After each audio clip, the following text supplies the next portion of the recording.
Hi, good afternoon, everyone. Thank you for joining us today for this session on perhaps the most talked about topic in the current pandemic environment, what is next for HR. My name is Achyuta Ghosh, and I head research at NASSCOM. The year 2020 triggered organizations across sectors to rethink priorities and reset the ways of working. In setting courses and navigating through uncharted territories pertaining to future of work, the people function has leapfrogged from being administratively focused to an highly strategic and agile contributor. Organization talent continues to be a competitive lever with the ever-evolving need to adopt a people-first mindset that prioritizes the individual's relational and enterprise experiences. Over the past few months, Ernst & Young has conducted a work-reimagined survey, which has spanned 10,000 employees across 16 countries, in addition to interviews with over 50 plus HR and business leaders from the Indian tech industry. Themes that were explored include culture, employee satisfaction, employee comfort on return to work, employee perspective on health and hygiene and safety, employee perception on processes, and the most important question is HR ready to steer the new ways of working, which is the focus of this report that we have published. We have a power-packed agenda along with some great speakers lined up. And to kick things off, I would like to invite Sangeeta Gupta, Senior Vice President and Chief Strategy Officer of NASSCOM, to introduce the session topic. Sangeeta has played an instrumental role in building NASSCOM and its initiatives over the last 31 years. Over to you, Sangeeta. Thank you so much, Achyuta, and a very warm welcome to all our participants for this very, very important session and topic today. When we talk to industry members, there are only two things that come up in most conversations. One is, of course, the current imperative of talent, attrition, where do I get my next set of people? But equally important, saying what is this hybrid operating model? What will the ways of working in the post-pandemic world look like? How will the people function in different organizations relate to this new way of working? How will, what is this new normal really, I think, and can we help decode it?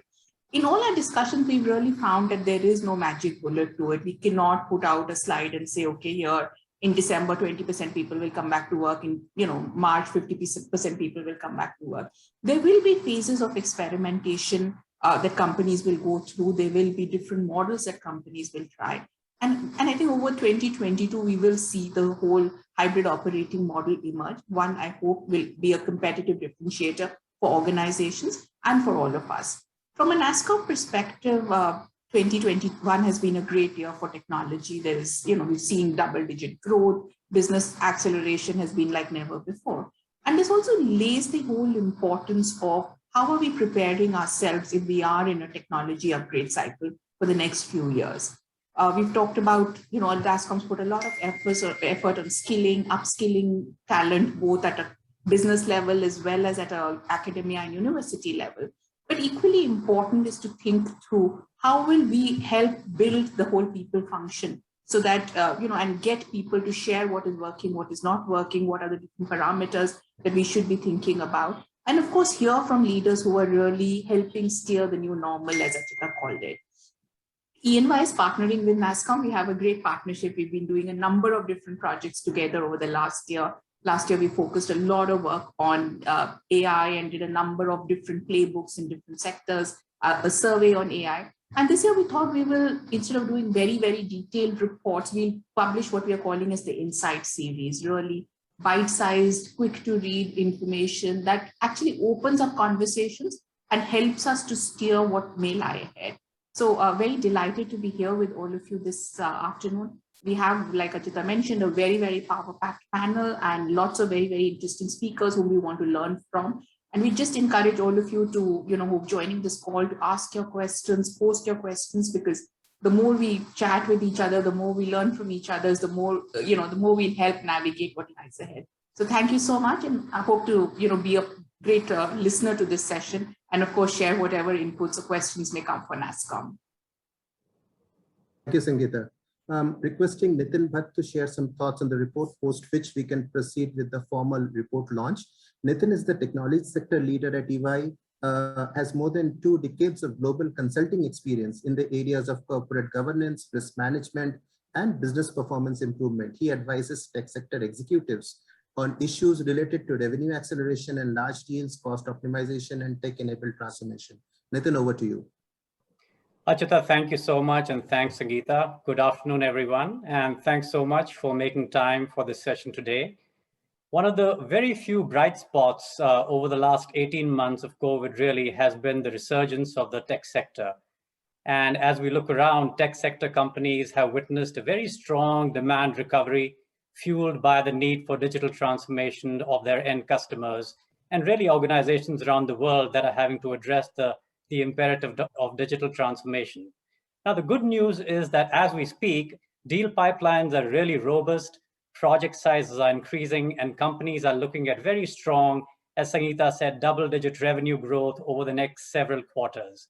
So it's in this backdrop that we're witnessing a very fundamental transformation when it comes to the new ways of working. And a key pillar in enabling this transformation are the HR functions of tech companies. And as we speak to clients, and frankly, also in the work that we do, there are really three key angles to this big reset. The first is reimagining the people supply chain and fulfilling demand given the super tight market for talent today, especially for niche skills. And given the attrition-related challenges we're facing today, this underscores key issues around people costs, reskilling, and to the extent that we can have a more digital and agile HR, what does that really look like in enabling the new ways of working? The second is reimagining the worker-workplace paradigm, which requires us to consider where and how work can be automated, as well as the impact on the people pyramid and on-site offshore mixes. All of this in the context of a hybrid working environment. The third is related to the implications of this reset on employee wellness, inclusion, experience, and in culture. And in a digital and increasingly virtual work environment, how many companies are grappling with this issue? What do I really have to do to establish and reinforce a sense of purpose amongst my people? Will the new ways of working result in a cultural reset? And to what extent does an organization's culture determine the new ways of working?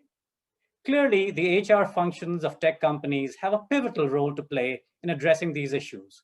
It would require rethinking, reimagining, and re-architecting HR practices and processes. And the session today delves deep into some of these issues, and we have an outstanding panel of HR leaders who will share their practical perspectives with us. And with this, I, along with Sangeeta and Anurag, are really excited and delighted to release the NASSCOM EY study and kick off the discussions today.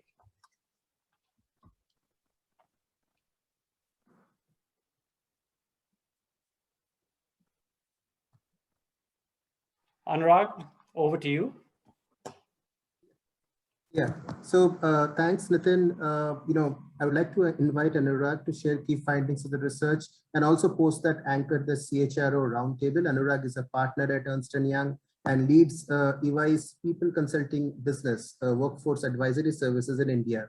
He has experience spanning 20+ years in solving most complex people-related challenges for top MNCs, private sector, and government entities in India. He has advised more than 300 organizations across the world. Anurag, over to you. Thank you, Achyuta, and good afternoon, everybody. Delighted to get the opportunity of presenting, the key parts of this report. As Sangeeta rightly said, it's a bite-sized document. There is a lot of effort, a lot of research that has gone into this document. But the idea today is for the document to give you ideas, raise questions rather than trying to answer all of those for you. Now, the background or the trigger to this study was, year 2020 and going into 21, the way it pushed all of us, all organizations that we work for into uncharted territory, making us rethink priorities, resetting the ways of working, etc. Now, for HR, HR had to literally leapfrog, as all of us know, the last year and a half, to support new priorities and new ways of working. So that's the trigger, and that's the context to the report now, that as we are a year and a half into the pandemic, is HR ready to steer the new ways of working? As vaccination levels grow, as hopefully things start coming back to normalcy, is HR ready to steer the new ways of working?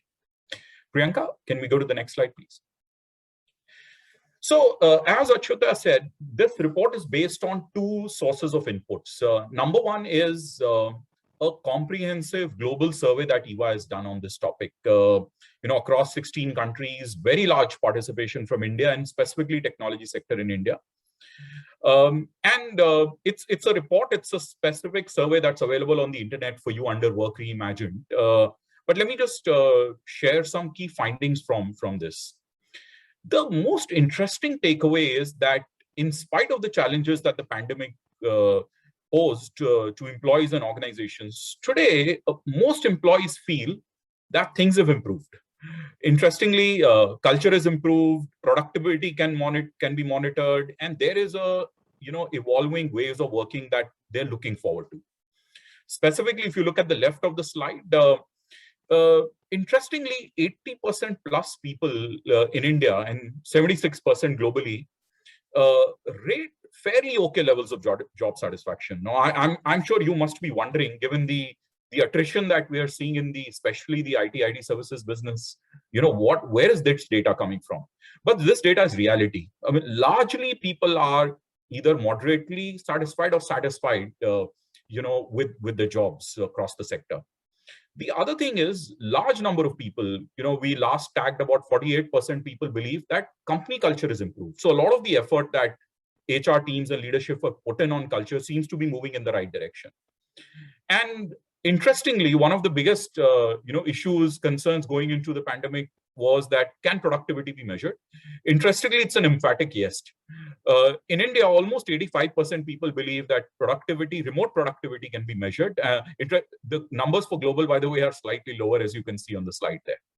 So that's one view that's emerging. The other view that's emerging is now a more definitive point of view on what kind of flexibility are people asking for. So people are clearly asking for a degree of flexibility. In fact, if you look on the right, while 8 out of the 10 employees are asking for flexibility, a large majority, I mean 54% plus in India, are saying that they're likely to quit if their organizations do not provide them with the flexibility that they want. So it's a fairly emphatic view that started emerging. There is obviously a clearer view that large numbers of them, 64%, want better tech in office, 48% still want better support in terms of hardware investments at home for remote working. But flexibility, ask for greater flexibility seems to be, a clear expectation. The other interesting part is that in India, in spite of, our current vaccination levels, and they seem to be moving quite fast now, 84% of the people said that vaccination needs to be a norm for people to come back to offices. So organizations need to mandate it. Interestingly, India's percentage was higher than the US percentage on this. And 90% people seem to be now looking forward to business travel post-pandemic. Again, this number improved quite dramatically. We had done this survey 6 months back, and that stage about 60% people seem to be available. So looks like there is optimism, even from a people perspective, things seem to be going back towards, relative normalcy. So that's the view from the survey. Let's move on. Now, we also did the same survey with employers, and we asked them, so what are the risks that you're looking at from a people point of view? Now, the number one risk globally, and mark my words, globally is what you see at the top in yellow, is that leaders, especially HR leaders, are right now get a little concerned about what is this definition of balance of fairness or equity that's required given the hybrid models that have started emerging. So part people will work from home, part will come, 2 days, 3 days to office, some would be full-time to office. So how do we, gear up our systems, processes, policies, and ways of working to balance fairness and equity across all? Interestingly, while this is number one globally, it's actually not in the top 4 or 5 issues for India right now, Indian HR leaders and so on. The other 4 or 5 that you see at the top are the ones that are there for India also. So talent, so, looks like, maintaining ability to retain talent, providing them the flexibility, what you see at number 2 or number 4, developing next generation talent seems to be, again, the top 2 or 3. Culture is certainly in top 2 in India also. Maintaining the organization culture, continuing to drive collaboration, creativity is up there. Productivity, as we sensed, has got lower, next followed by upskilling. Interestingly, supporting wellness and well-being is also now the 5th or 6th priority. It seems to have moved down. Looks like a lot of leaders, HR leaders have got their arms around it. They seem to have done fairly focused work around that. And then there are, new technologies to support seamless work, compliance, specifically coming from the IT services businesses, the risk of tax compliance given work from anywhere. A lot of perspective coming in from work from the SEZs versus others. Trade-offs required in terms of global talent and risk of remote work. And finally, what seemed to be one of the big concerns, that evaluating viability of roles in terms of work from office, work from home, seems to now be one of the priorities at the bottom. It doesn't seem to be, a top concerns in the minds of the HR leaders.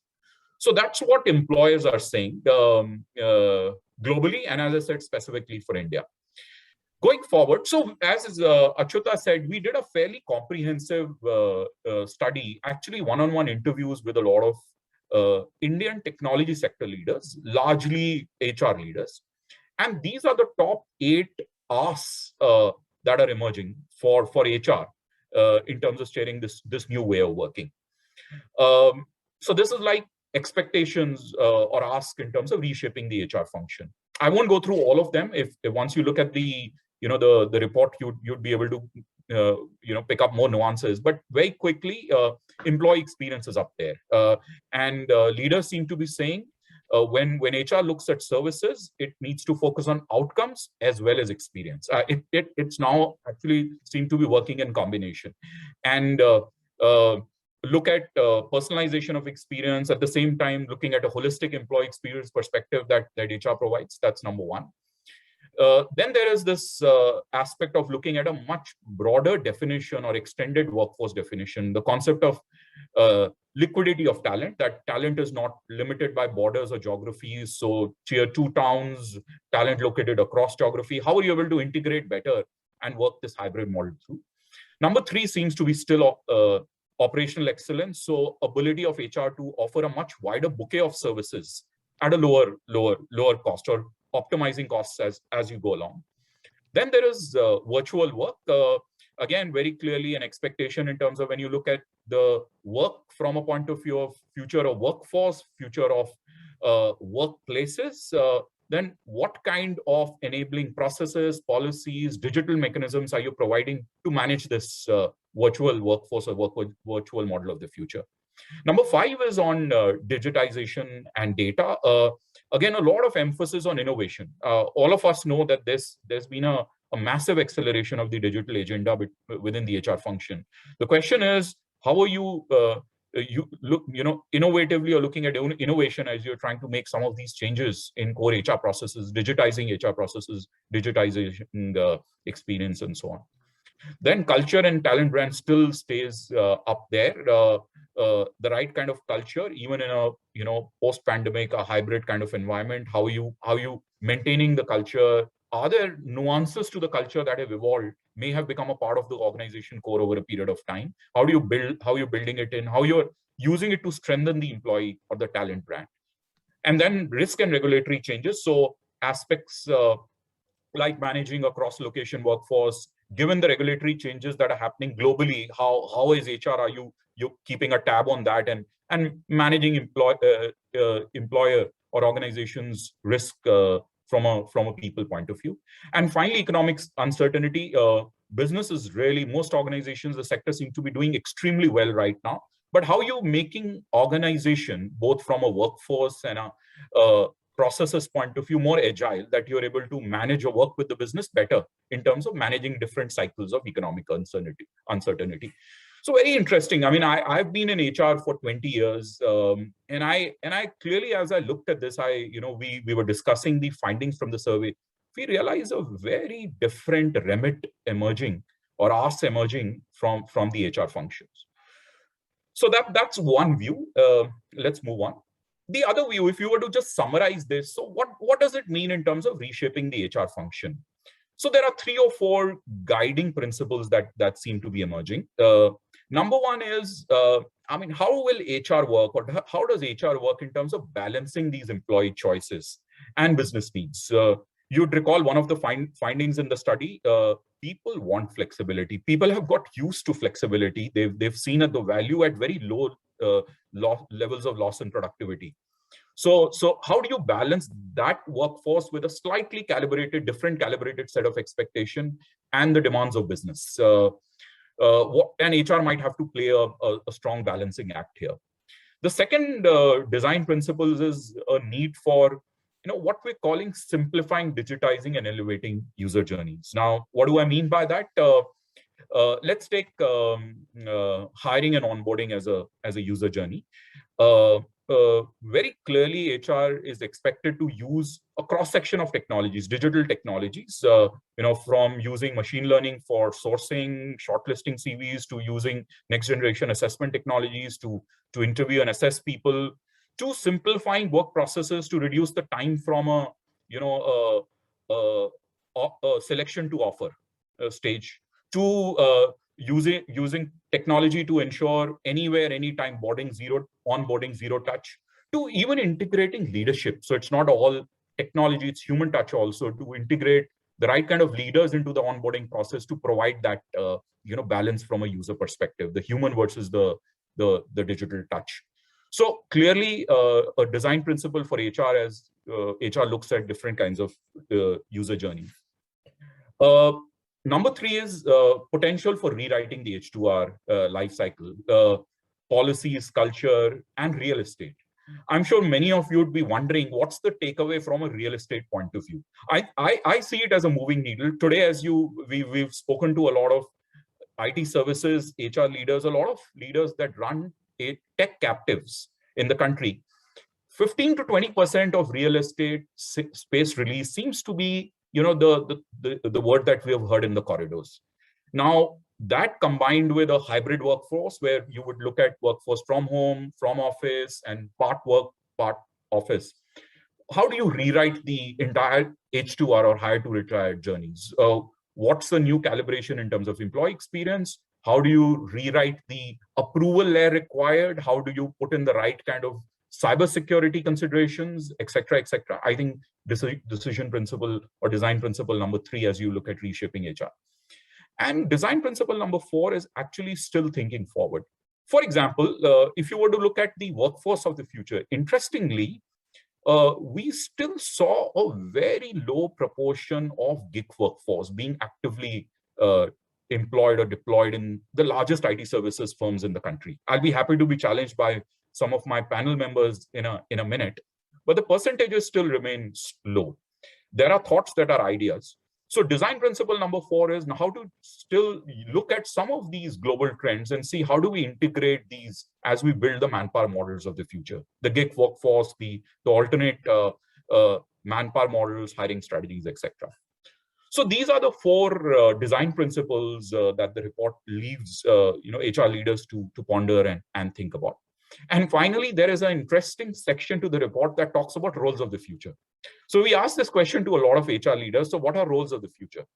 These are not 5 roles that have emerged from India. These are out of our global study. And interestingly, we are seeing these evidenced out in many of the global organizations right now. So, maybe some ideas for you to ponder on as HR leaders. So, for example, there's a role called workforce vitality engineer that's emerging, given the very strong focus on health, safety, well-being, a role that's responsible for driving inclusivity and balance in the workforce around it. Organization and workforce strategies, exactly what I was just talking about. So, COE role focusing on workforce of the future, the manpower model of the future, getting the balance right. Globally, what I hear about getting the digital or the tech and the human balance right in the workforce going forward. Performance architects, which is a recrafting of the performance and career side of the COEs that we have. Very interestingly, and I've heard this across multiple tech firms in some of the developed markets, experience amplifiers. So people were specifically responsible for employee listening, building culture and trust, and ensuring that you're building some of those components in as you digitize and provide high levels of employee experience. And finally, people enablement technicians, upskilling at scale, building a talent supply chain pipeline, etc. I think those roles already exist, but getting them more razor sharp and focused. So those are some interesting thoughts or ideas that have emerged in the report. The report should be released by NASSCOM sometime today. It should be widely available on the NASSCOM site and the internet. So I'm sure I have raised a few questions, a few thoughts. Please do take a look at the thought leadership report as it comes up. Thank you. That's it from me, Achyuta. Back to you. Thank you, Anurag. And would you now like to get the panel together, get them on? Absolutely, Achyuta. Looking forward to that. I've got an illustrious panel. Got Krish, Shankar. Krish, are you there? Yes. Hi. I know Krish needs no introduction. He's been a thought leader, the ex-national president of NHRD, dawns of the industry, worked before Infosys. He leads HR. He's the global EVP and HR for Infosys. Welcome, Krish, and thank you for being able to spare the time. Pleasure. We have Paneesh, another industry veteran. Paneesh is the CHRO of Mindtree. Hi, Paneesh. Long years of experience. Hi, Paneesh. Long years of experience. Before Mindtree, spent time in the technology sector, leading HR for organizations like LTTS and Atos. I'm sorry. Great to have you here, Paneesh. Thank you. My pleasure. And Balaji. Balaji Kumar is the CHRO of L&T Infotech.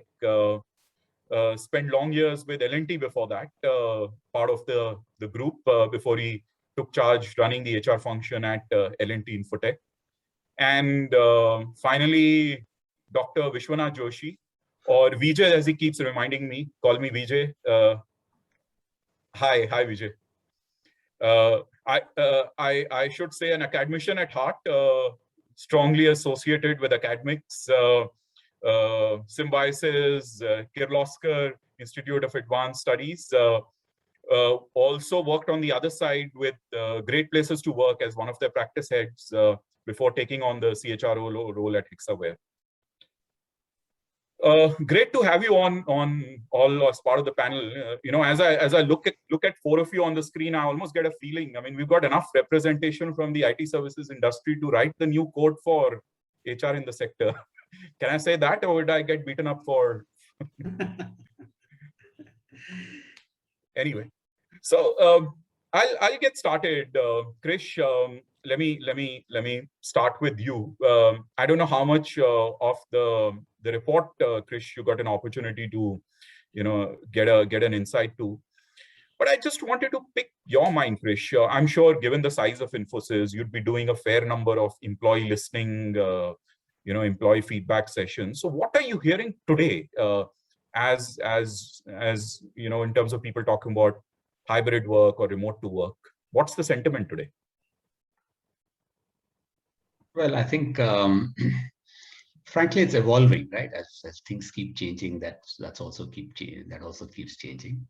I think early on they were very happy with it, in the sense that we found, I think in the last year, Q1, Q2, the engagement levels were very high. People were, happy with all the flexibility they got. After some time, it came back to normal. So therefore, people are now seeing there is like, it's like, I would say, the mixed bag. There would be a group of people who would say, listen, I want to come back. There are a group of people who still enjoy that flexibility because they're out of town and they are kind of, living in their hometowns, etc. And they are kind of looking at it.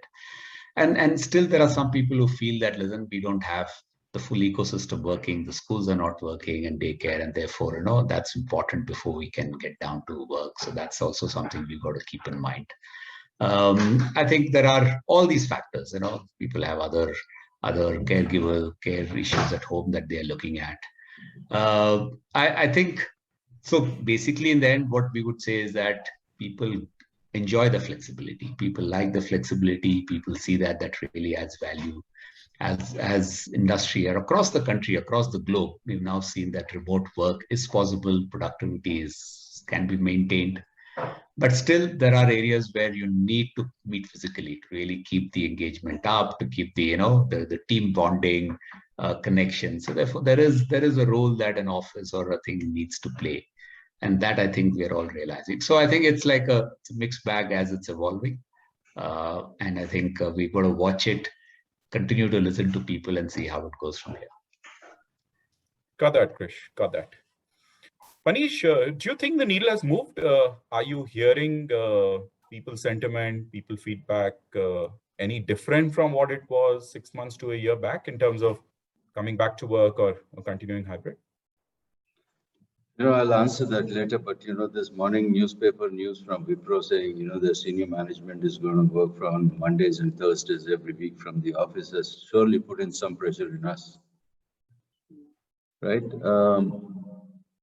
I think,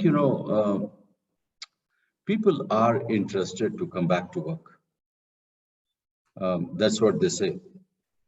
So what we have done in Mindtree is that we have said the office is open for people who wish to come to work. So, it's sort of trying to get them back to the habit of, getting ready in the morning to leave home to come to the office, because, that's a habit that's probably lost in the last 2 years, right? So suddenly if you say you got to wake up at 6 o'clock to get ready to report to work at 8, 8:39, whatever it is, right, it becomes a little bit of a change management.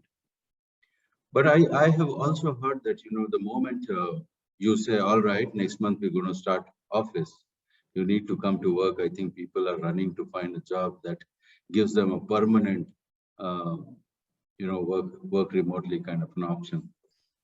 So honestly, we don't know till we try. People do want to come back, but they are a little scared still. And I think, in India, with all these community festivals coming up, we need to wait and watch how the wave 3 is going to take shape. We're still hearing some stray cases of people getting tested positive. I heard today, sad to say, one of our Mindtree minds passed away due to COVID.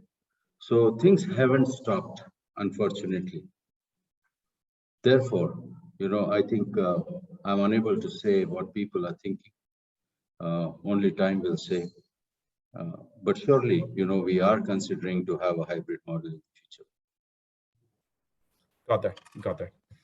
Paneesh, at least in the report that Paneesh and Krish, the survey that we did, the needle seems to have moved to the right a little bit. And in the last 6 months, in terms of openness to come back to work, openness to travel, as I said, it's moved to the right. But I completely agree with you, Paneesh, that people are also, Paneesh and Krish, people have also got their minds clear around the amount of flexibility they want. And they seem to be saying it very clearly now. And in India, interestingly, it's on the higher side. The ask for flexibility seems to be on the higher side, which I was surprised. I thought it'll be higher in the developed markets. I also think, Anurag, there is a psyche in the people. The moment you say this is the way we're going to work, there's people who will ask the other way to work. And basically, I believe that they're asking for the flexibility. Leave it to us whether to report to work in the office or to work from home, as long as we are able to give you the work and produce the result and being on time and with the quality. Why even force us to come to work? Exactly, Paneesh. Exactly. And they're saying the verdict is out that productivity hasn't got impacted. Absolutely. So, got that. Balaji, coming to you, I remember a couple of weeks back we were discussing culture, so just wanted to pick that again. And you could respond to specific from an LTI point of view or otherwise. Do you think culture has changed? Has culture evolved in any way, specifically at LTI, any new strengths that got discovered? Because people are saying that culture has improved. Large percentage of the people are saying culture is improved. So it has, Anurag. I mean, the way I look at it, I think the mandate is very clear. So the hierarchies and the power structures which existed before COVID have started breaking. And I think one of the imperatives, which I think most of the organizations will also see, is that how is it that power itself is democratized and decentralized? Because what you need today, as both Krish and Paneesh have said, you're not able to predict anything. And what you need today are not only just agile teams and people, but adaptive. So a one-size-fits-all approach is not going to work. So what you will need is smaller teams closer to the ground who are able to quickly assess the situation and adapt to it. And that requires a couple of things, whether it's inclusiveness, whether it is decentralization, whether it is empowerment. So all of these things are taking place, number one. Number two, whether we like it or not, the entire digital journey has democratized everything, made everything transparent. That by itself is, forcing people to change. And in the midst of all of this, I think it's a big shout out to all the managers and the leaders also who have been able to very quickly adapt to the demands of the situation and are showcasing those behaviors which are required. And that by itself also is making a lot of change on the ground as far as the culture is concerned, the culture of empathy, right? Culture of care, and people are actually demonstrating it. And as I see, as on the one hand, the tragedy kind of surfaced, it was the countervailing force in terms of empathy, in terms of care, the heroes and heroines, they emerged from everywhere and embraced people and their teams. And that's again a cultural phenomenon which is going to here to stay. So those are some of the things that one has seen, Anurag, and I'm sure some of these will resonate very strongly with a lot of people here. It does, Balaji. It does. I've asked this question to actually quite a few HR leaders, and one interesting thought I've been consistently hearing is Anurag, levels of empowerment have gone up multi-x. I was talking to a CHRO of an auto company, and he said, Anurag, my belief is it's gone up 10x in my organization, 10x levels of empowerment and accountability. And he says it's a phenomenal change to the culture, phenomenal, movement to the right as far as we discussed flexibility also. So completely resonate, Balaji. Vijay, what about Hexaware? Do you feel the culture has changed in any way? Any myths that got busted?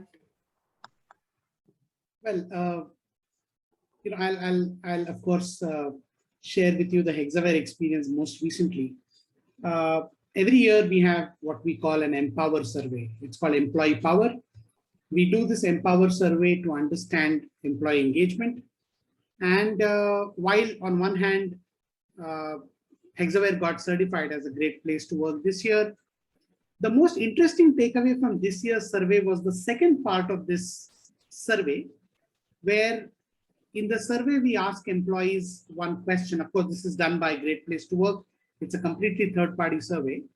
And we were pleasantly surprised that 74% of Hexawarians this year said that management acts on the feedback that they take every year.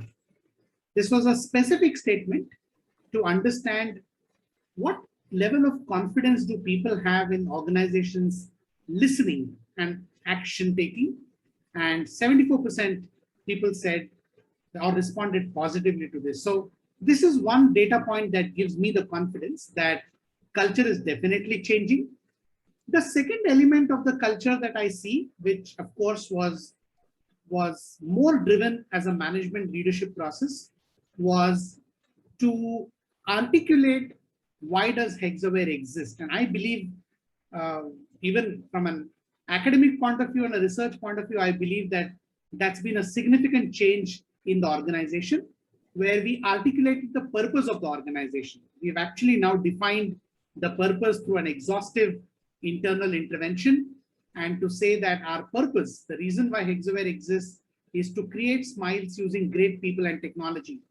Now, this is a very simple statement.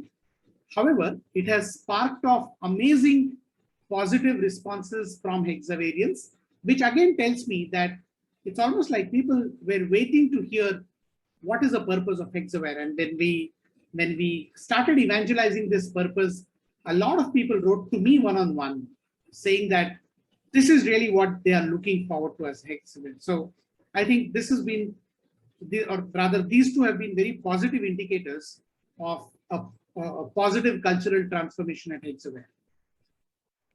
Very powerful, Vijay. Great examples. Let me test this once again, one last time maybe. Paneesh, with you. Paneesh, has culture improved or is it temporary? Some of what we're discussing. Yeah, I think I appreciate what Balaji and Vijay said. Like we were forced to work from home. I think some of these let go and giving the authority and let people manage their affairs, I think has also been inevitable in the way we're working today remotely. The question to ask is, is this going to continue if we were to return to work? I mean, we will have to wait to watch that. Second is,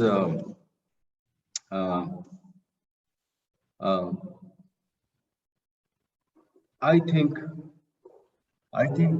that, people who are working remotely at this moment probably have very little emotional attachment to the organization.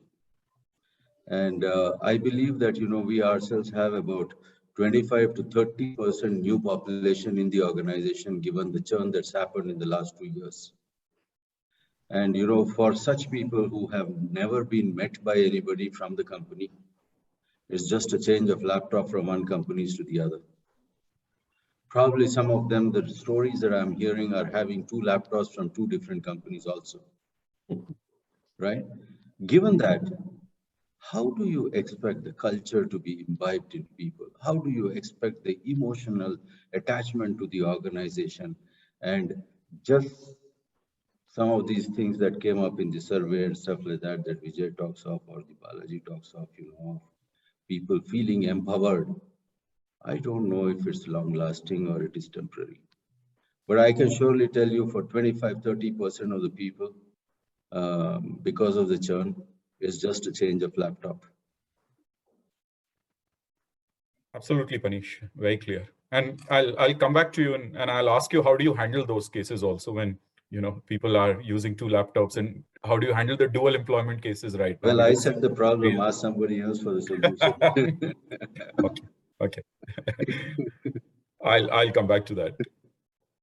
So Krish, culture aside, I want to focus on priorities for an HR leader right now. So culture aside, what are the other top 2 or 3 challenges that an HR leader, especially in an IT services company, faces today, managing a hybrid workforce or all the contours of the new workforce that we're talking about? Well, I think the challenges are of 2 parts. One is, I think, more, I would say, current business cycle, as well as, the long-term transformation. So I think currently, as you just said, we're seeing a huge demand, and and that demand also creates higher attrition. And therefore, that's something that you got to really manage across. And I think there are countries where I think it's difficult to get talent too, and therefore, how do you manage that? So therefore, that's the current challenge. And it's more here and now in terms of really managing the whole talent supply in all these countries, whether it means, how do you really look for it for the moment? I think that's one big challenge that I think in this industry we are now going through, all about retention, attrition, getting more people, etc., etc. I think longer term, what are the challenges? I think there are 3 or 4 key things that I think are important.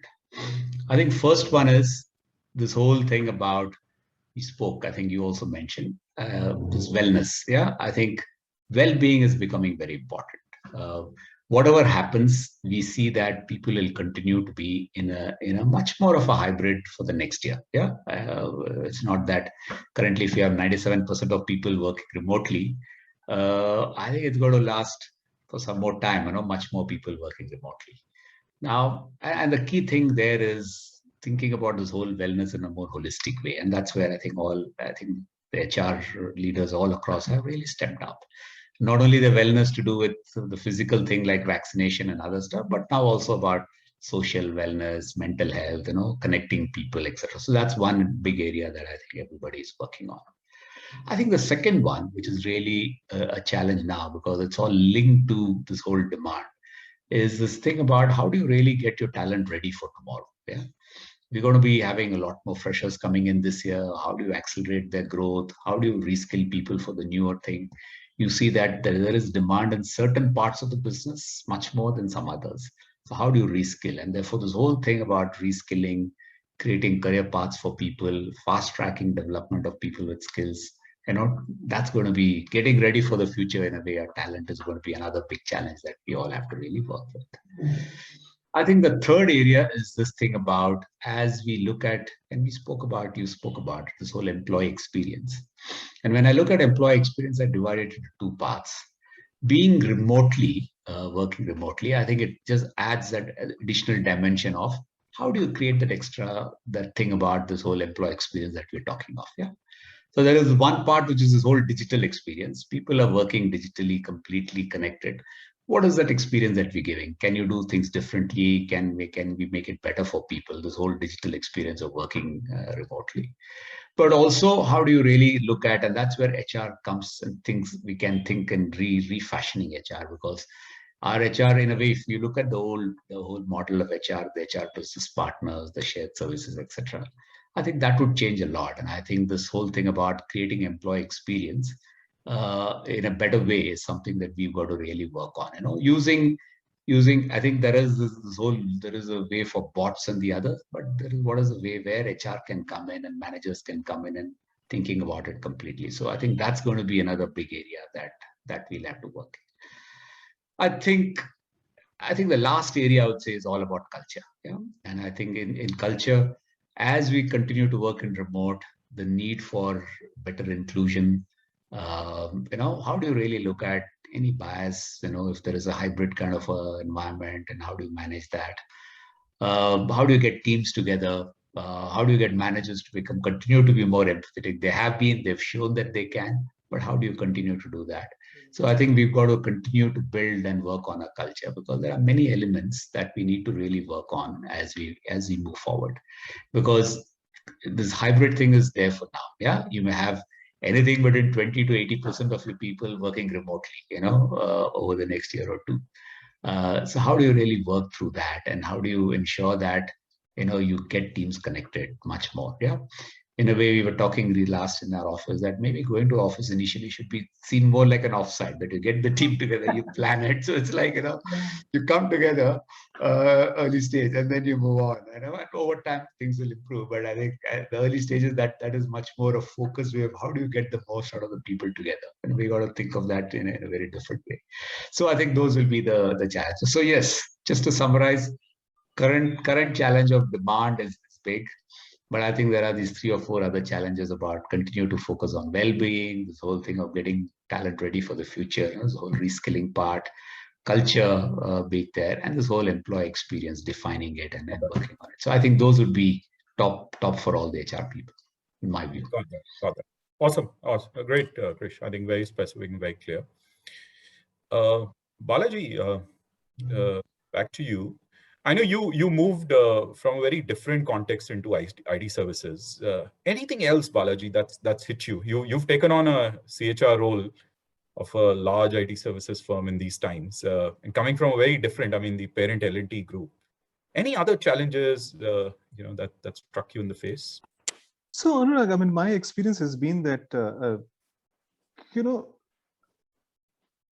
this is a time when everybody is grappling to understand what the future will look like, including the business. And one of the things which I have noticed and experienced is, without saying so, at times, or most of the times, business leaders are also looking at you to probably take the center stage and provide them that direction, if you will. And the way I've seen it is, that's where the vacuum is, right? So how is it that HR leaders can actually then steer the ship and set the agenda for tomorrow? Is going to play a very, very important role. And there, I think the homework starts from home itself, in the sense that our current HR capabilities and the teams themselves equipped to really deal with how the things are going to emerge tomorrow? Number one. And there's a lot of work to be done there because it requires a huge amount of not just skills, but the entire mindset change. So that's number one.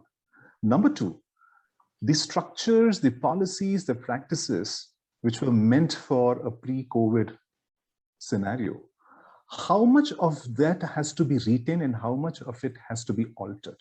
So for example, one of the things that you mentioned in your survey, which is fairness and equity, I mean, that's my area of research, and something very close to my heart. That paradigm itself is undergoing a complete change.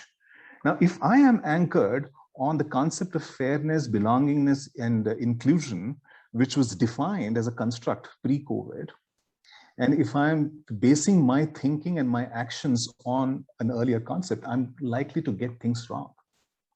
So the entire piece about going back to the drawing table and figure out what exactly all of these things mean in tomorrow's time is going to be another big piece, right?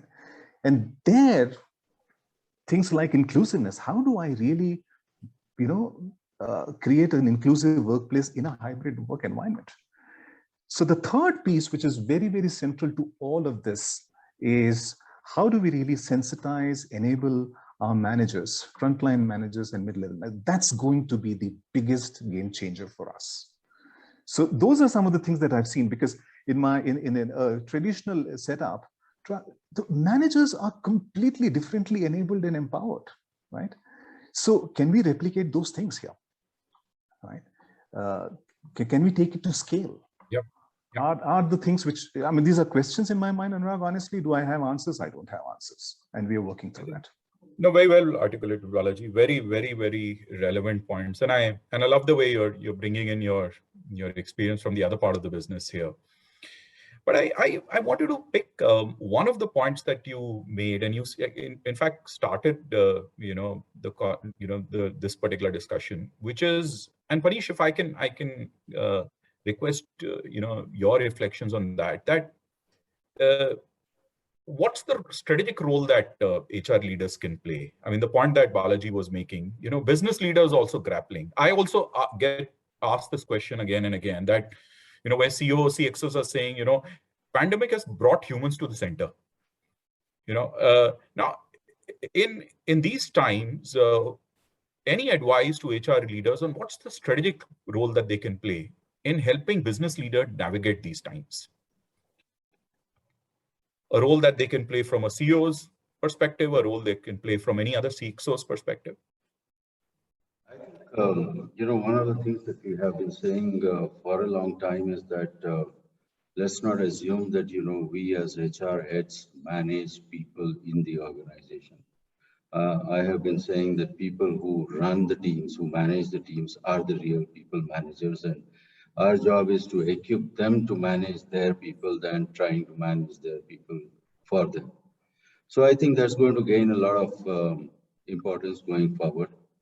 So we need to become consultants to the people managers, right? That's number one. And I think all that Krish said is going to pose a challenge in terms of, training and development to make people future ready. I think the onus now is going to be more on the individuals to get them upskilled, be relevant to the technology, and be relevant for the organization that they're working. And organizations' responsibility will only be to provide all the resources that are required. So, you got to take the initiative yourself. That's number two. Number three, I think, Balaji made a point saying, are those pre-COVID policies and procedures, would they be relevant in the future if things were to change? For example, you did touch upon a point on taxation. And if you get into individual taxation, personal taxation, the food coupons that we used to give to employees to buy food while at work, whatever that was, 200 rupees or 250 rupees a day. I don't know if that's going to be tax-free if you were to work from home, for example. You still may debate and say that, I'm going to order from Swiggy, but then there will be a lot to prove that. Second is the conveyance that we have been giving, which whatever amount that may be, that was tax-free. Now, will that be will that be taxed that you aren't going to work anymore? People haven't been taking leaves. I have seen a dip in people applying for leave in the last 2 years. Does it mean that they aren't taking leave? Does it mean that they are always working? We don't know at this moment, and we didn't care about it because as long as work was happening and they were producing timely results. So we need to look at that. If gig workers are going to increase as we progress, then should we be paying them only for the tasks that they do? Will there be would you take the responsibility of insurance or not? That could be a saving to the organization. So many of these questions are yet to be answered, Anurag. I don't have an answer to them. I'm also thinking of them loudly. Every session that's possible, I do try to chat up with colleagues from other companies to ask them what they are thinking on these issues. I think we'll have to wait and watch. Got that, Paneesh. So consultant, HR's role as a consultant, HR roles as an enabler, HR role in terms of recalibrating policies, practices, to align to the new environment. Clear, got those. Vijay, coming back to you, now everybody tells us that the last year and a half has seen an absolute acceleration of digital technologies in HR. Maybe we've moved five times compared to what we normally would have moved in a year. Yes. Any one such digital transformation, digital process that you introduced in Hexaware, which you believe had a very significant strategic impact? Yes, Anurag. In fact, that's one of the biggest investments that Hexaware is making right now. When I came and took over this role about a year and a half back, I came from a completely different background. But one thing I had learned watching at least three and a half dozen clients I had when I was with Great Place to Work was how technology can actually play a critical role in empowerment. And I've always believed, I only work with technology companies, I've always believed that technology is an enabler. And when I came to Hexaware, we actually started a program as we speak. The program is running called Digitizing Hexaware, where we made 2 large investments in digitizing a lot of aspects which are connected with the people side of the business. I can talk about one of them, and that is the performance management system. Again, with all the challenges and complexities of remote working, one challenge that we realized, and of course this is based on a lot of feedback that came internally last 2 years, saying that can we move from performance management as an event to performance management as a continuous process? And while that seemed as obvious as it is, doing this for 22,000 people spread across 5 continents was not really easy.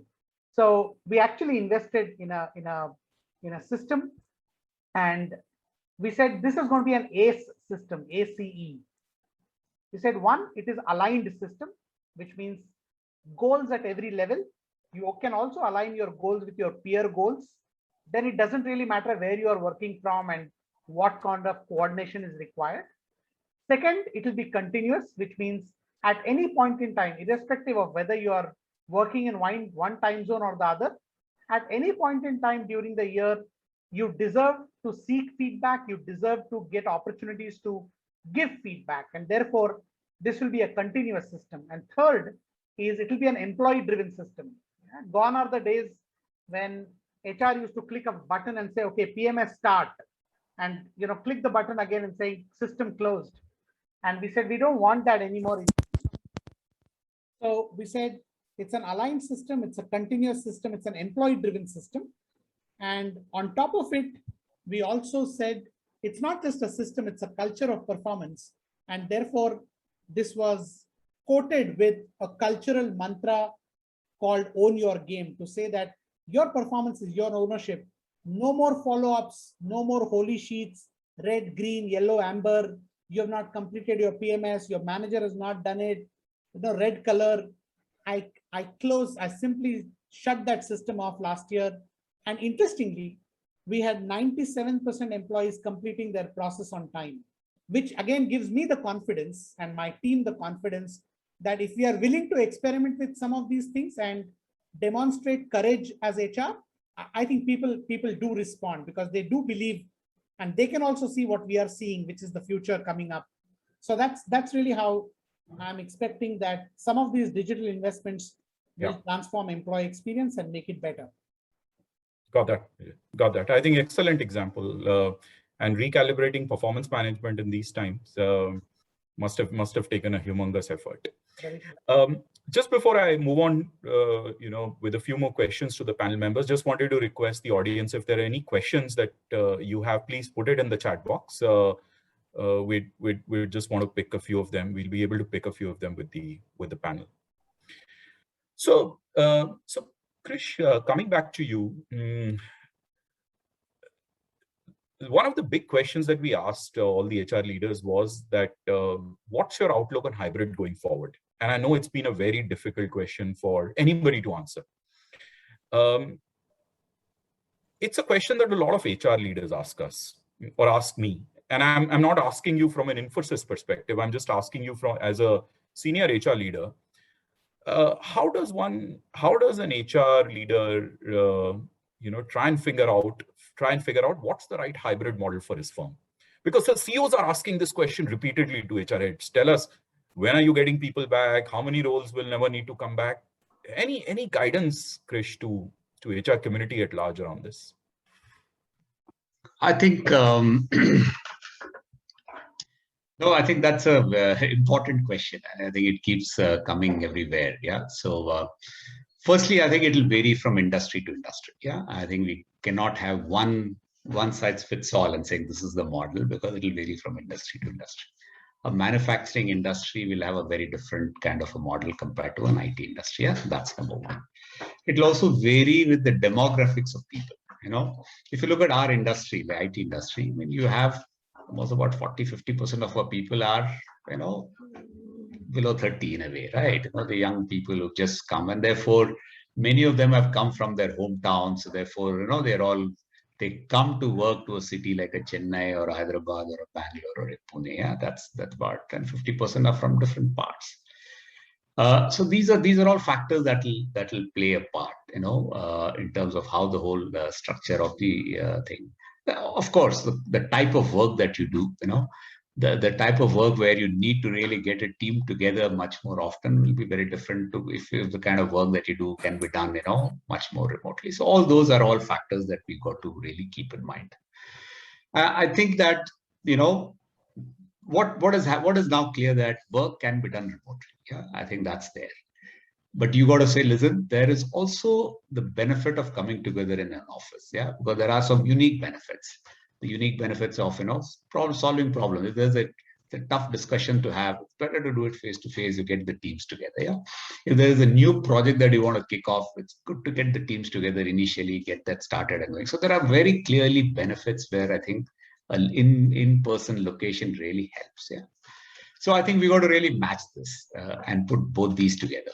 We need people to come together for various reasons. So one is for the connections, one is for the anyway, just continuing the whole connect with the leadership, the culture of the company, and also for certain work, innovation related work or brainstorming related work, or project initial kind of thinking, you need to be together, because that's where the best work gets done.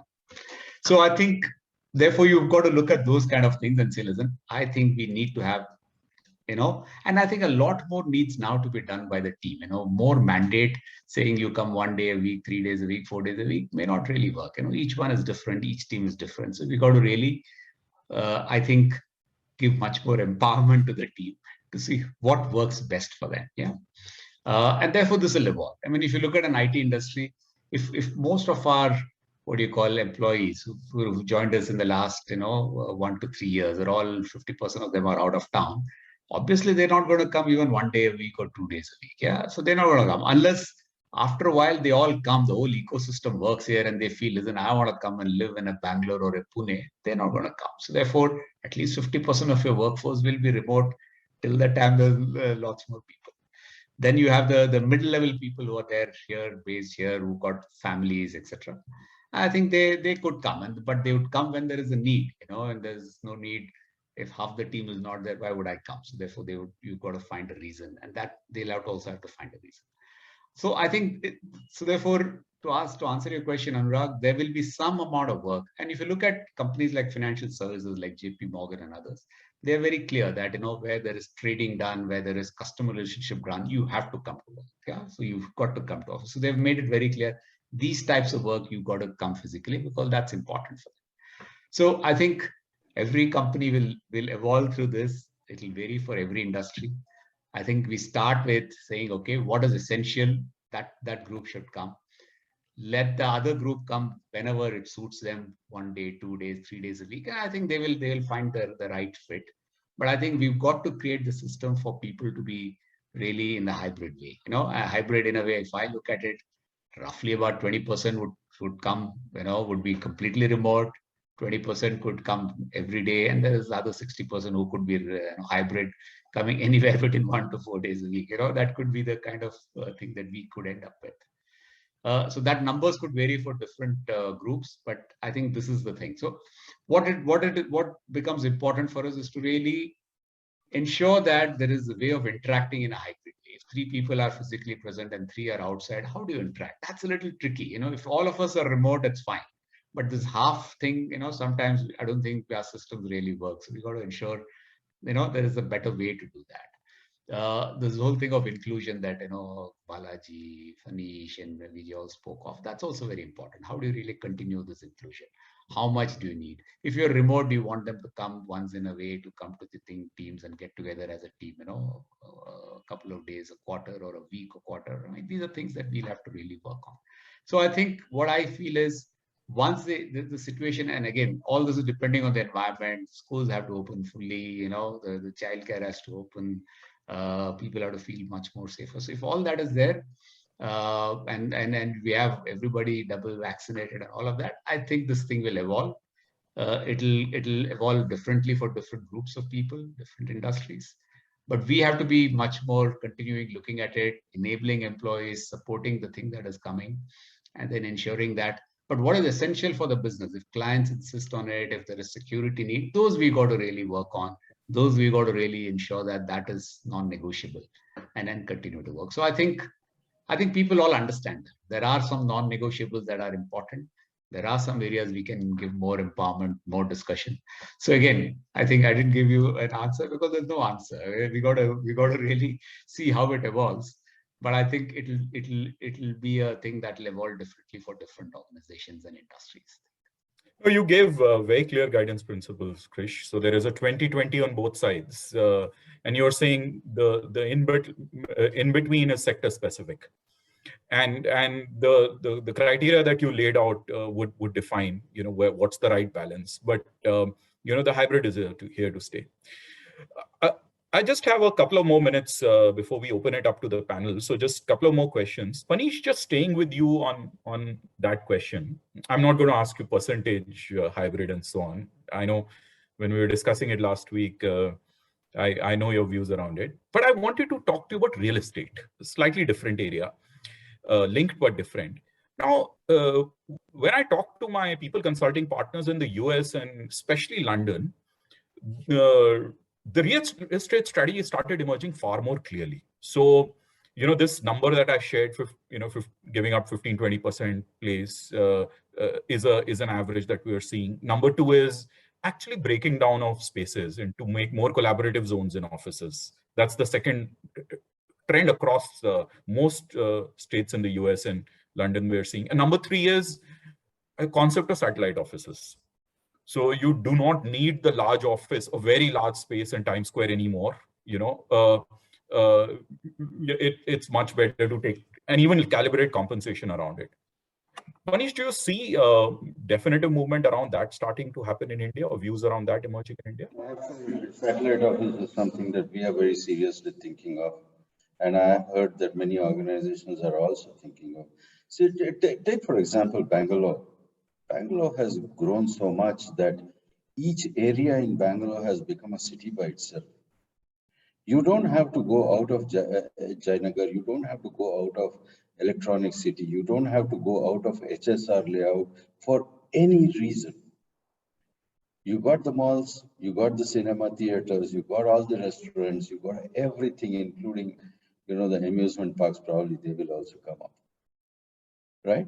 Given that situation, and given the experience 2 years back when we used to travel to work 1.5 hours each way, we've now seen the benefit of saving that time and using that time for working for the company and improving the productivity and giving those longer hours. Of course, there are other repercussions of those long hours that's different, but we've seen an increase in productivity. I think the energy levels are better. People have stopped the road rage and reaching office in a huff and puff, you know, in a bad mood, or reaching home in a bad mood because you just had a fight with another driver on the road or stuff like that. So I think that is increasing, finding satellite offices so that, you know, people in certain areas, east, west, north, south, if you were to divide it into 4 regions, you know, you work in those places so that you save the time on travel.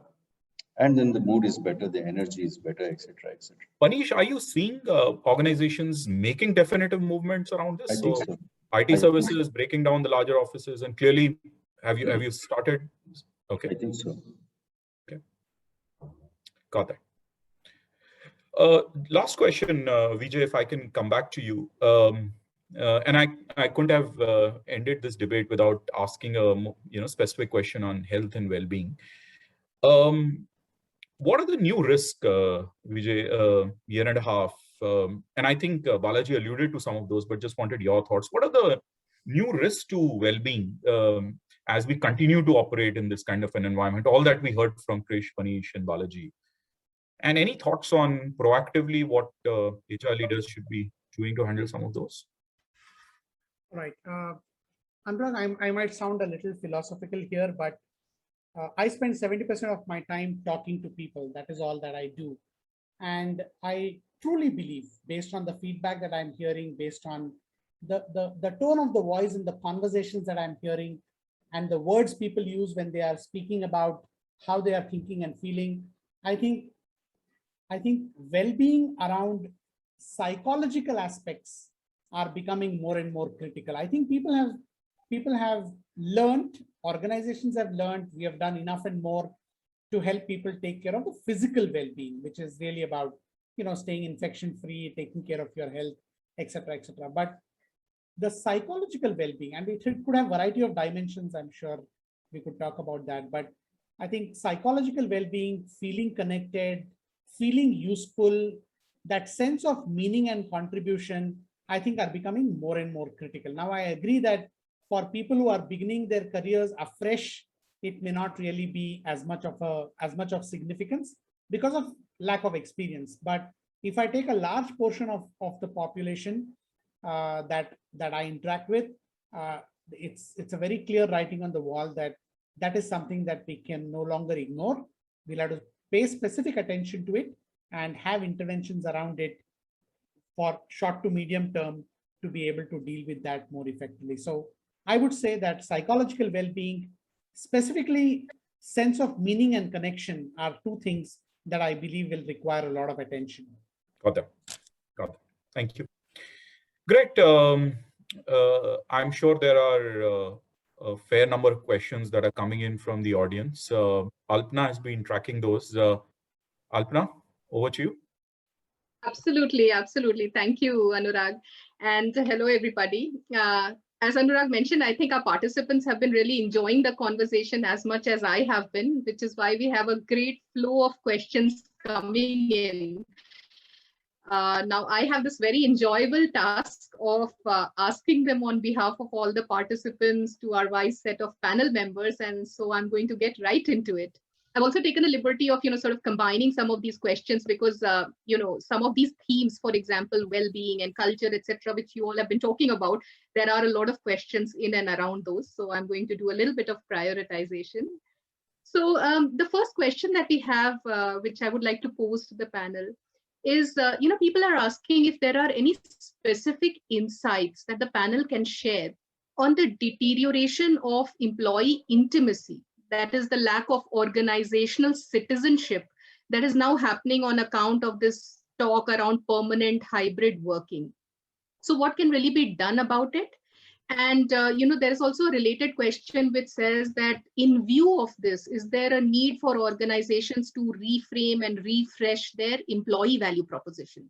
So any initiatives that you all have taken or any thoughts in that regard would be lovely to hear. Yes, Vijay, please. Thank you, Alpana. Just wanted to share a point of view. I don't have data at this point in time, though at heart I'm a researcher, so I try and keep gathering data. But on this particular aspect, I have a viewpoint that I want to share with everyone. One fear that I definitely find is lurking large in employees' mind is the fear of not being perceived as a performing member. Okay, and therefore, when I think about this from an employee point of view, my fear also is that so much of your performance and your evaluation of your contributions is actually based on what your peers say, what your managers say. And right now people are saying, well, interaction is only happening based on work.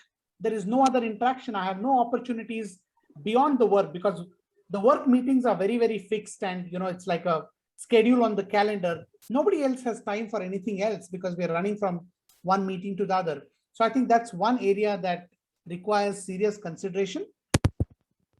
Makes a case for a kind of a hybrid that Krish talked about, which is partially, meeting in office and partially working from home. So I believe that employees, organizations also have to recognize the fact that a lot of what happens in organizations are human processes, not just technical processes.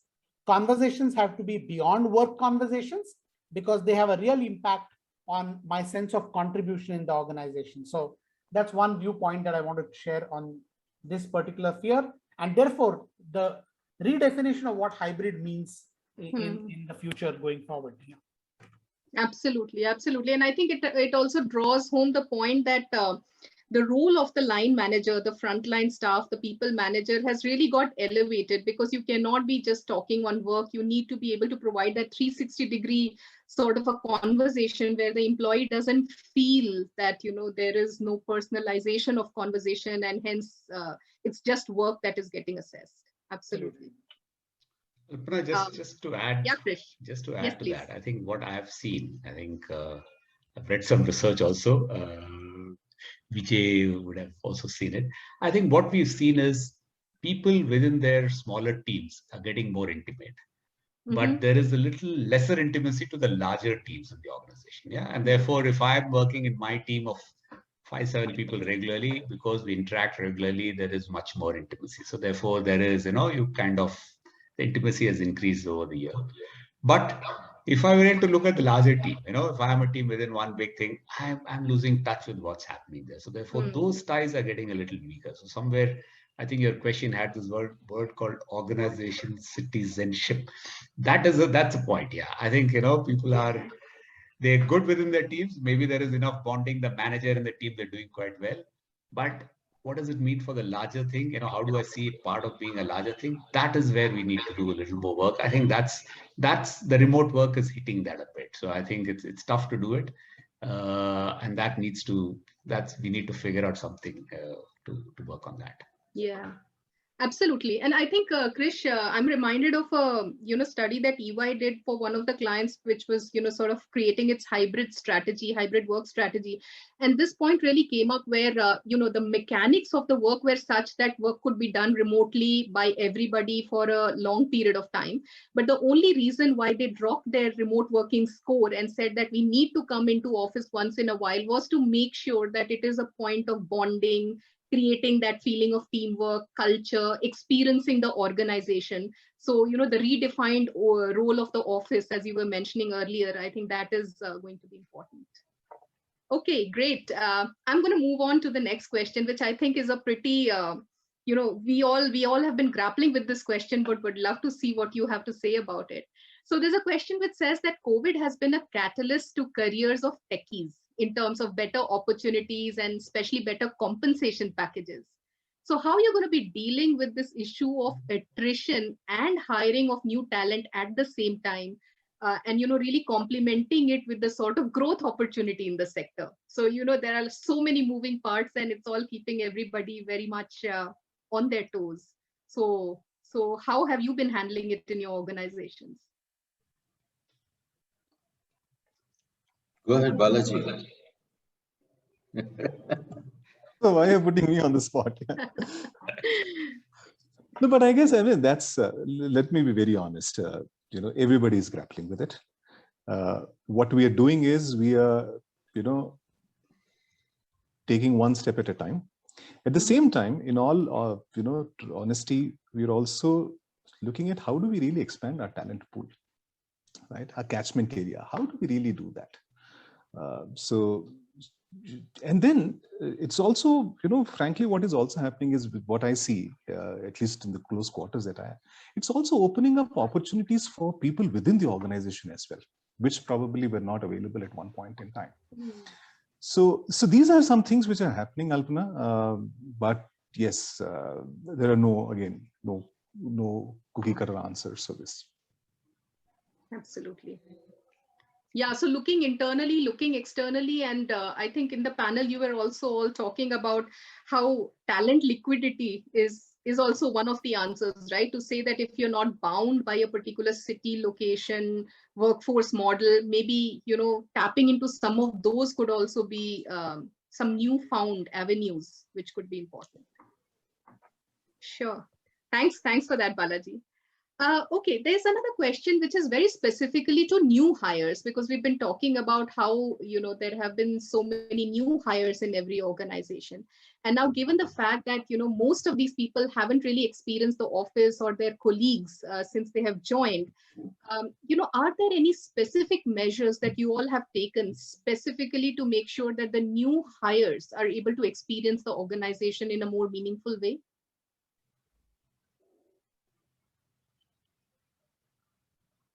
I can share one practice that we started a couple of months after we got into this pandemic situation, and I believe that it has added some value.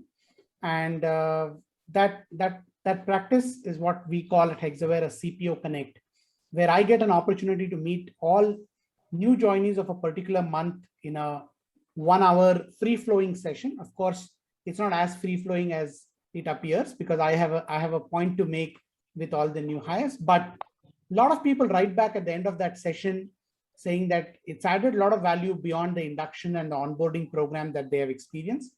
And at the same time, a lot of ideas actually have been coming from them in terms of how do we make them feel connected. One idea that I heard recently in a CPO Connect, one of the women employees, she said, look, we had this practice in some company where we used to get goodies to connect. And somehow, personally, I don't really like that idea. I keep wondering, what do people do with those mugs and pens and diaries? But the perspective that she gave me was very interesting. I had not thought about it. She said, and exactly to the point that Paneesh said when we started this, two laptops, right? Or just the laptop has changed. But if I have on my desk something that visually reminds me of the organization that I'm a part of, it psychologically makes a lot of difference. And that's a perspective, or that's an idea that I thought was worth, and that's the value of the session for me. So one practice that we have is to have free-flowing connects so that they get opportunities to ask questions, share ideas, and at the same time, it's a subtle message to them saying that, whatever is the situation right now, they are most welcome to Hexaware family. Got it. Great. Okay, in the interest of time, I'm just going to ask one last question. So, we talked about the gig model and how it is likely that, there are going to be various kinds of employment models which we would need to use. You all talked about the fact that some employees are even willing to move jobs if they have the promise of greater flexibility and permanent flexibility, etc. So this is sort of putting a lot of pressure on organizations to see how to use different workforce models effectively. Are there any particular kind of guiding principles that you see emerging in what kind of work will get done by the giggers or by the contractors versus those by permanent employees especially given the risks around data privacy and customer confidence, etc. So do you see any of these principles emerging yet?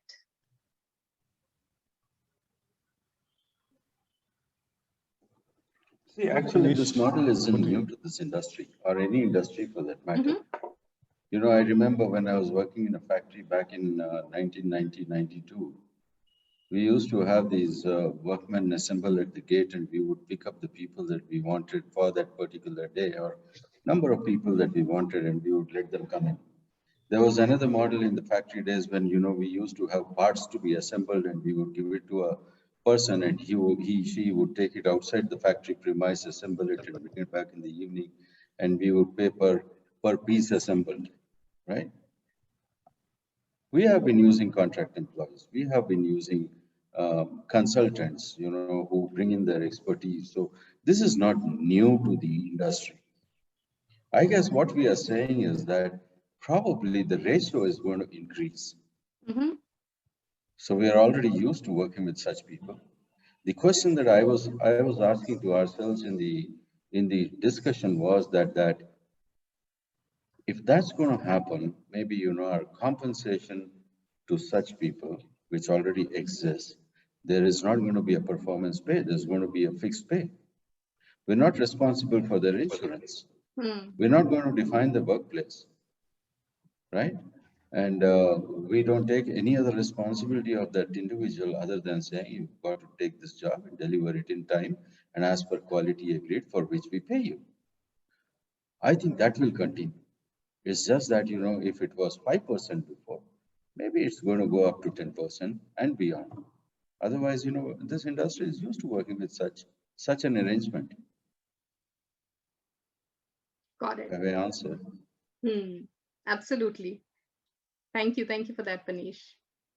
Okay, I realize we're almost out of time, so I would like to just, you know, sort of wrap this up and give a vote of thanks for all of you to share your views.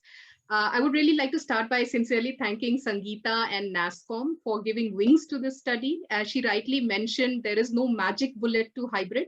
So the focus on this whole insight series and exchanging of learnings, exchanging of ideas rather than long reports. And also the fact that, you know, companies will have to have multiple kinds of strategies to gain competitive advantage in line with all the acceleration in business that is happening in this sector.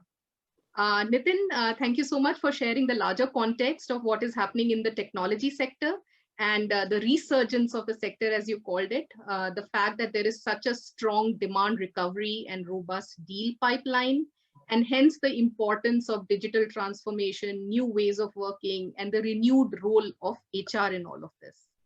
Anurag, thank you so much. You know, you explained the thinking behind the report and also the highlights of how the trends have been slightly different for global versus India, but the fact that there are also a lot of similarities, and the fact that we are talking about really the 5 role types of the future in HR: the workforce vitality engineers, the organization and workforce strategist, the performance architects, the experience amplifiers, and the people enablement technicians. So I'm sure that everybody who's attending this session and later on as well will be very keen to understand more about this, which is elaborated in the report.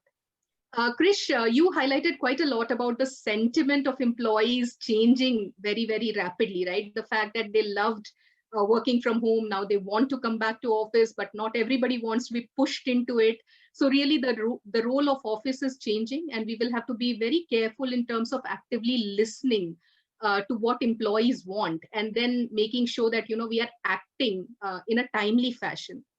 So the whole importance of wellness, culture, inclusion, and how digital experience can translate to more meaningful employee experience. So I think some very valuable insights there.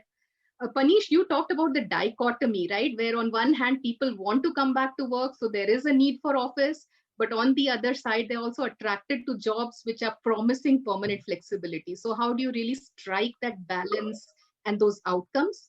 And the fact that, you know, there needs to be a very strong co-ownership between the organization and the employee in terms of making sure that, you know, there is the right kind of upskilling happening, So while the organization can provide the resources and the mechanisms, the employees have to take that responsibility, and that combination is going to become more important than ever.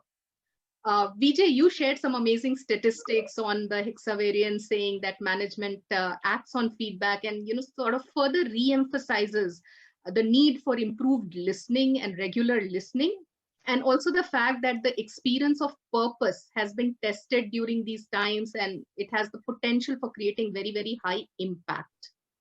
And Balaji, you talked about the agile and adaptive teams, how that is going to be very important. One size will never fit all.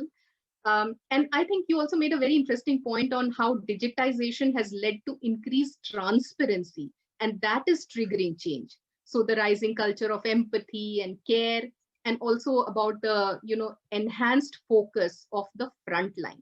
So I think we have some amazing takeaways, from this panel conversation, more in the report as well. But I think from NASSCOM and EY, I have the pleasure of thanking you all for this very, very rich discussion. And thank you also to all our participants for the very, very intelligent and tough questions that they have posed to the panelists. But hopefully, that keeps the conversation going. Thank you.